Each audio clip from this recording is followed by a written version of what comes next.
Hello everyone, आज मैं आपको एक्सप्लेन करूंगी हमारी ऑनगोइंग ड्रामा स्वीट टीथ का पार्ट 6।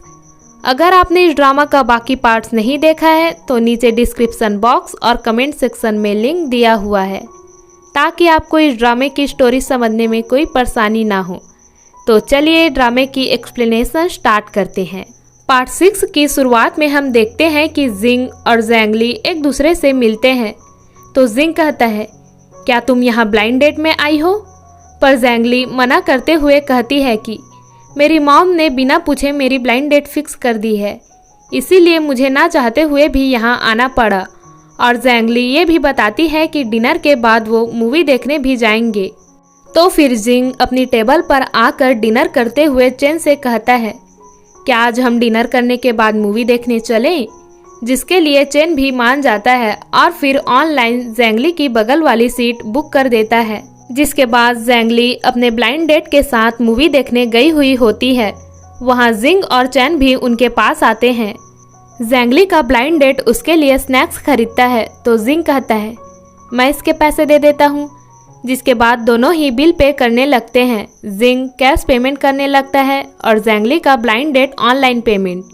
तो शॉपकीपर बोलती है कि ऑनलाइन पेमेंट ज़्यादा इजी है सर, और फिर ज़ैंगली के ब्लाइंड डेट का पेमेंट एक्सेप्ट करती है। तो उसका ब्लाइंड डेट जिंग को ताना मारते हुए कहता है, डॉक्टर जिंग, आप अभी भी कैश यूज़ करते हो? आप तो काफ़ी ओल्ड फैशन हो।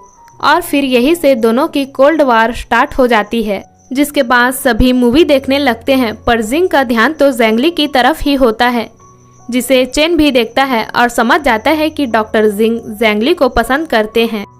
थिएटर में ज़ैंगली को ठंड लग रही होती है तो उसका ब्लाइंड डेट अपना जैकेट निकाल के ज़ैंगली को देता है, जिसे जिंग और चेन भी देख रहे होते हैं। और फिर चेन जानबूझकर उसका जैकेट गिरा देता है और कहता है, आपका जैकेट तो गंदा हो गया। जिसके बाद वो जिंग का कोट लेकर ज़ैंगली को दे देता है और जिंग से कहता है, मैं ग्रेट हूँ ना? जिस पर जिंग मुस्कुराने लगता है। कुछ देर बाद चेन कहता है, मुझे यहाँ से अच्छे से दिखाई ही नहीं दे रहा है क्योंकि मेरे सामने सीट वाला लड़का काफ़ी टॉल जो है। और फिर जिंग के साथ अपनी सीट चेंज कर लेता है। ये सब उसने इसीलिए किया ताकि जिंग ज़ैंगली के पास जाकर बैठ सके। मूवी देखने के बाद ज़ैंगली का ब्लाइंड डेट उसे कहता है, चलो मैं तुम्हें घर छोड़ देता हूँ। पर तभी जिंग वहाँ आकर कहता है, ज़ैंगली, मैं तुम्हें घर छोड़ देता हूँ क्योंकि मेरा घर भी सेम डायरेक्शन में है। पर ज़ैंगली दोनों को ही मना करके वहाँ से चली जाती है। अगले सीन में हमें चेन को दिखाया जाता है जो कि वुइन के हॉस्पिटल के सामने उसके आने का वेट कर रहा होता है। वुइन के आने के बाद चैन उसे अपने साथ डिनर पे जाने के लिए पूछता है। तो वुइन कहती है, मैं तुम्हारे साथ एक ही शर्त पर जाऊंगी, अगर तुम मेरी पसंद का खाना खाओगे तो। जिसके लिए चैन तुरंत ही मान जाता है।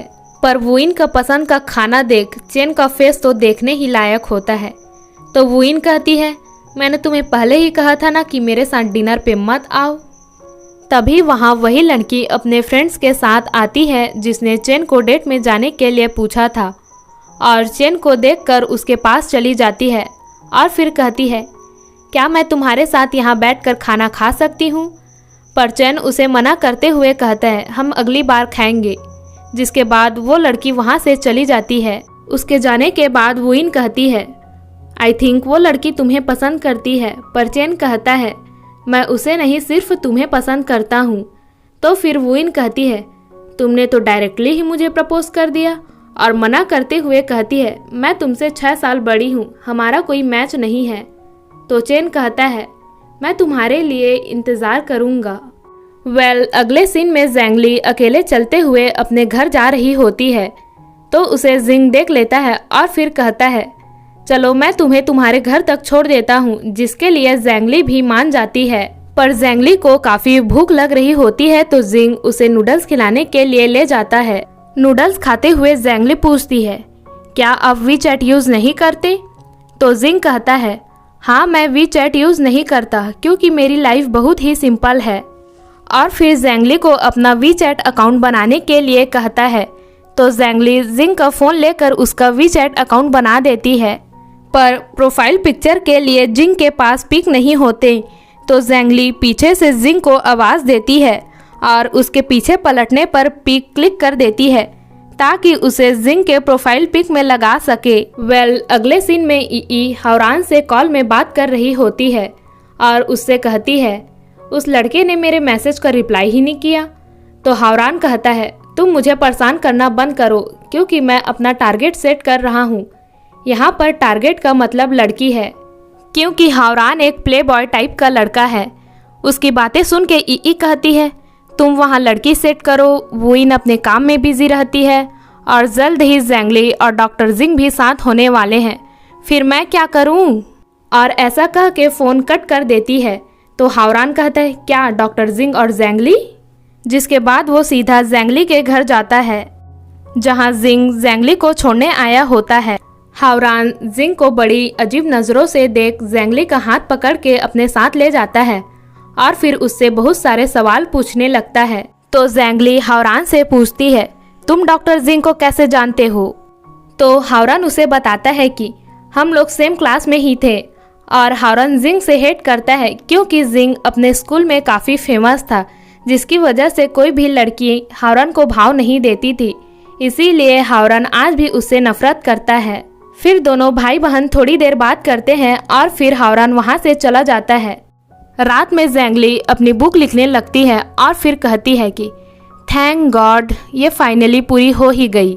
ज़ैंगली अपने बुक के मेल कैरेक्टर की जगह जिंग को इमेजिन करने लगती है कि उसे जिंग प्रपोज कर रहा है, जिसे ज़ैंगली एक्सेप्ट कर लेती है। कुछ देर बाद ज़ैंगली अपने इमेजिनेशन से बाहर आके कहती है मैं डॉक्टर जिंग को क्यों इमेजिन कर रही हूँ, और फिर सो जाती है। अगले दिन ई को मिंग का रिप्लाई आ जाता है जिसे देखकर वो काफ़ी खुश हो जाती है, जिसके बाद ये तीनों उसका मैसेज देखने लगते हैं और फिर इसी के साथ पार्ट 6 की एंडिंग हो जाती है। आई होप गाइस आपको मेरी एक्सप्लेनेशन पसंद आई होगी, तो please like the video, comment भी कर देना और चैनल को सब्सक्राइब करना मत भूलना। मिलते हैं इस ड्रामे के अगले पार्ट में।